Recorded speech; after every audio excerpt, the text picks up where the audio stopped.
Yo guys, what is going on? So in today's video, I just want to show you guys the chest workout I hit last night. Chest focused upper, as if you've been seeing the past few videos, you would probably know. So 3 sets of bench. First set was 265, wide grip, paused, moving super fast for a set of 4, just building that momentum week to week. Second set was 275, paused, normal grip for a set of 4. And then the last set was 280 for a set of 8, touch and go. But it's a pretty clean touch and go. Like, I'm dropping it kind of fast, but I'm not bouncing it, if that makes sense. Like, I'm really catching it with the pecs at the bottom.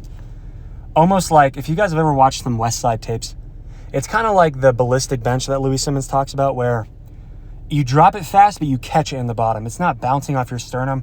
It's that last like inch or two, you really kind of catch it. As you can see right here, like, it's coming down fast, but it's not bouncing off my sternum. My sternum doesn't hurt after I do these. You know what I mean? There have been times where I've bounced so much that my bones are sore, you know, like my rib cage has red marks on it. But that's not what was going down today, and it's not what I'm gonna be doing in the future, because I don't really think you gain a ton out of that. Then we got some rows right here, some lower lat rows. Well, they're low rows. I think technically they do work the upper lats. I think I've mentioned that before, but I honestly don't know. I get a pretty good lat pump from these. I don't know if they're actually doing anything, but they probably are. I hope they are. My back is looking pretty decent. So that's a good sign, especially with where I am in the cut. I'm not lean enough to where my back really pops a ton. You know what I mean? And I'm not fat enough to where my back looks hella big. So with the weird no man's land that my cut is in right now, like, the front of my body looks good, I'm not gonna lie, but like my abs have never popped this much, but my back is just not. There's a certain level of like like it needs a little, and maybe another 5 pounds and it'll be looking really solid. Then we got the dips right here, 50 pounds again. Last week I did 50 pounds, and I think I hit like 877 or something like that for the reps. This week I did 997 or 998. More reps, just straight up more reps, cleaner form. And these dips are really nice. I'm liking the slightly externally rotated, the pretty hollow position I try to keep. And yeah, this is just such a good movement. Like, it feels like it's really working like my whole pressing musculature. It feels like it hits the shoulders, triceps, and pecs really well. Probably because it is. And it just feels so good. It feels so healthy. It's just a great lift. So I have nothing but good things to say about this. I used to have hella sternum pain on dips. I used to do dips. I think the most I ever did was 50 kilos for like a set of 7. Not this deep, not this clean, no pause, blah, blah, blah, all that stuff. And dude, my sternum hurt like a bitch for like months after that. Like, I had to take dips out. I actually had to take overhead press out, because that was also like the arching at the top of the overhead press was making my sternum flare up a little bit. I've since fixed all that. And if you're having some sternum pain, one thing that will definitely help is probably cleaning up the technique a little bit. Using a little less weight, maybe going a little higher reps, a little more controlled and whatnot, all that stuff. Another thing that really helps is, for me, that honestly probably made the biggest difference, was the back pod stuff.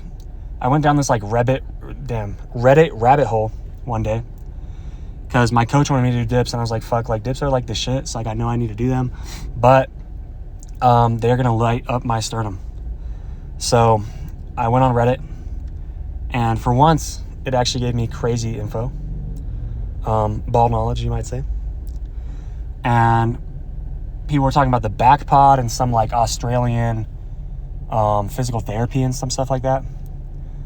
I don't know the rest of it. I just did the back pod shit, and like, it's supposed to like push your like lower ribs or some shit forward. I don't know. I just did the back pod stuff and messed around with it. And I do it like once or twice a week now. And then I stretched out my lats a ton, because my lats get pretty tight, and I was low-key chilling. I did the lat prayer. That's a good stretch from the Olympic lifting days.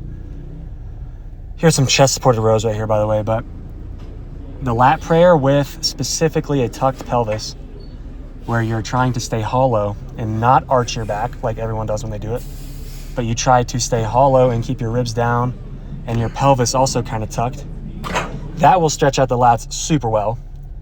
And if anything, whether you have pain or not, it might just be nice to try that out, see if you get anything from it. If anything, it'll probably teach you how to work your lats in a different way, because I definitely try to work my lats through multiple different like pelvis and rib cage positions. I was really liking chest supported rows today. I was just getting a stupid pump, so that was great. And then I did 3 sets of these. Usually I do 2, but the coach wants 3, so I got to do whatever the coach says. And then I did a set of Kelso shrugs.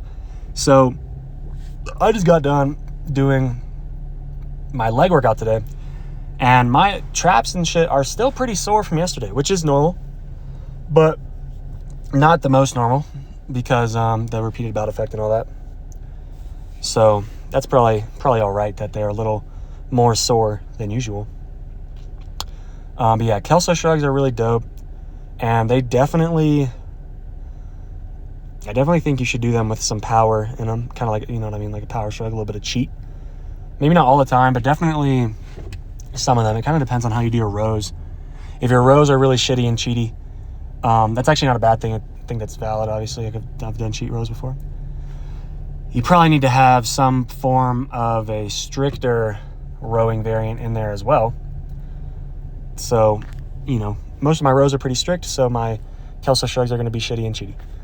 Here is the, what is it called? Smith incline.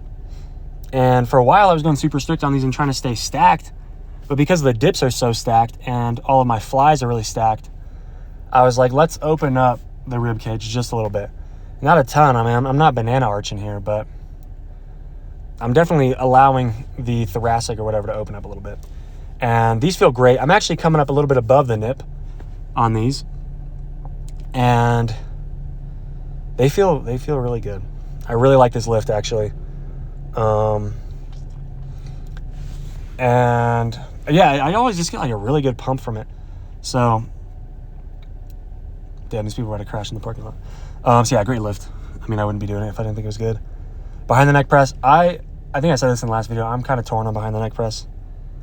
But it gives me a really good pump and good burn, so it can't be too bad. But it's a very sticky lift for me. I don't know why. 105 for 10, and then 85 for like 13 or some shit. I didn't record the 85 because I don't know why. Oh, I had this like I still have to do it. This take-home physics exam, which is not. You hear take-home, you're like, word. No.